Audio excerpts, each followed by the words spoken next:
जय हिंद, जय श्री राम। सभी दोस्तों को स्वागत है आपका फिर से एक नए वीडियो में। और आज के इस वीडियो में मैं आपके लिए लेकर आया हूं मारवाड़ के राणा प्रताप स्वाभिमानी योद्धा राव चंद्रसेन जी राठौड़ जी की जानकारी। शायद आपको ये पता होगा कि इतिहास के पन्नों में ऐसे कई सूरवीरों की गाथा है जिनके बारे में आप और मैं थोड़ा कुछ जानते हैं या फिर नाम मात्र सुना है। उन्हीं में से एक राव चंद्रसेन जी राठौड़ के बारे में आज मैं आपके सामने जानकारी लेकर आया हूँ। ये सूरवीर राजस्थान के मारवाड़ क्षेत्र से संबंध रखते हैं और राजस्थान को पुराने समय में राजपूताना कहा जाता था। राजपूताने का दुर्भाग्य रहा है कि महाराणा सांगा, महाराणा राज सिंह जी, राव चंद्रसेन जी जैसे महावीरों को विश्वासघातियों ने उस समय जहर दिया जब वे मुगल सत्ता से संघर्ष की चरम सीमा पर थे।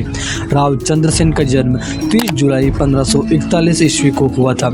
राव चंद्रसेन के पिता का नाम राव मालदेव था। राव चंद्रसेन जोधपुर राजस्थान के राव मालदेव के छठे पुत्र थे, लेकिन फिर भी उन्हें मारवाड़ राज्य की सिवाना जागीर दे दी गई, पर राव मालदेव ने उन्हें ही अपना उत्तराधिकारी चुना था। राव मालदेव की मृत्यु के बाद राव चंद्रसेन सिवाना से जोधपुर आए। 1619 को जोधपुर की राजगद्दी पर बैठे। चंद्रसेन ने जोधपुर की गद्दी पर बैठते ही उनके बड़े भाइयों राम और उदय सिंह ने राजगद्दी के लिए विद्रोह कर दिया।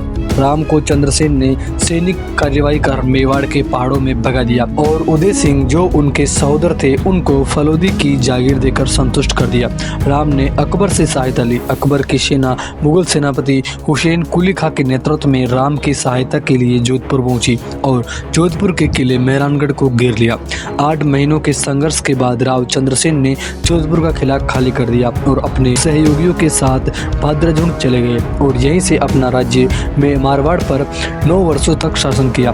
भाद्रजुंड के बाद वह सिवाना आ गए। 1617 को बादशाह अकबर जियारत करने अजमेर गए। वहां से वह नागौर चले गए, जहां सभी राजपूत राजा उनसे मिलने पहुंचे। राव चंद्रसेन भी नागौर पहुंचे, पर वह अकबर की फूट डालो नीति देखकर वापस लौट आए।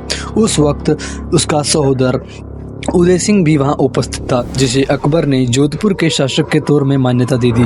कुछ समय बाद मुगल सेना ने भाद्रजुंड पर आक्रमण कर दिया, पर राव चंद्रसेन वहां से सिवाना के लिए निकल गए। सिवाना से ही राव चंद्रसेन ने मुगल क्षेत्रों अजमेर, जेतारण, जोधपुर आदि पर छापामारी हमले शुरू कर दिए। राव चंद्रसेन ने दुर्ग में रहकर रक्षात्मक युद्ध करने के बजाय पहाड़ों में जाकर छापामार युद्ध प्रणाली अपनाई। अपने कुछ विश्वास पात्र साथियों को किले में छोड़कर खुद पिपलोद के पहाड़ों में चले गए और वहीं से मुगल सेना पर आक्रमण करके उसकी रसद सामग्री आदि लूट लेते। बादशाह अकबर ने उनके विरुद्ध कई बार बड़ी सेनाएं भेजी, पर अपनी छापामार नीति के बल पर राव चंद्रसेन अपने थोड़े से सैनिकों के दम पर ही मुगल सेना पर भारी रहे। संवत 1632 में सिवाना पर मुगल सेना ने आधिपत्य के बाद राव चंद्रसेन मेवाड़, सिरोही, डूंगरपुर और बांसवाड़ा आदि स्थानों पर रहने लगे। कुछ समय के बाद फिर शक्ति संचय कर मारवाड़ आए। संवत 1636 श्रावण में सोजत पर अधिकार कर लिया। उसके बाद अपने जीवन के अंतिम वर्षों में राव चंद्रसेन ने सिवाना पर भी फिर से अधिकार कर लिया।